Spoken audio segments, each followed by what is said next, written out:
It was about the time that we were eliminating the white van that we were beginning to receive the calls from the individuals that were actually on the trail. A father and his two daughters to report they had seen April right around 6:30 p.m. on the Orchard Lake Path. They said that she was talking to a man on a motorcycle. This was completely new to us. She was looking at her phone. The man had his helmet on, and he was kind of walking his motorcycle next to her. They assumed they were together because they were walking together. But the reaction between April and him was neutral. It was not friendly at all. It wasn't scared, but it wasn't friendly either.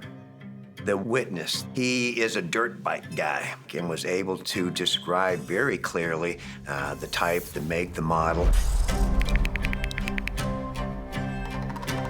Once we had that description, we were also then able to interview others who were on the trail and again consistently describe the same motorcycle, the same individual, and the same modifications made to that motorcycle.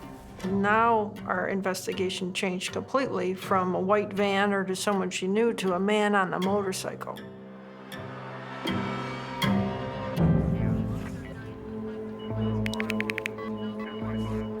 Well, we had flooded the whole area with every police officer on duty to look for this motorcycle. And fortunately, one of our officers who was familiar with the area was driving through the neighborhood and saw a motorcycle. Of course, he was by himself, so he stopped to take a picture. He was going home for lunch. He came back and he said, I got these photographs. Take a look at this. I think it matches the bike. And in fact, they matched what the individuals thought they saw on the trail.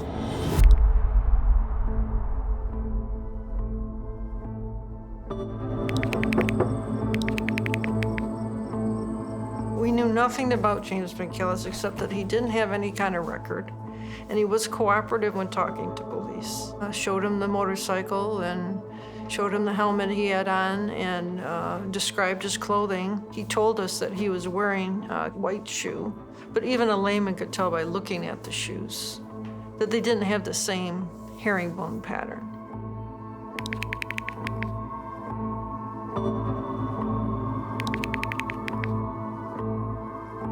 And I said, well, it's his brother.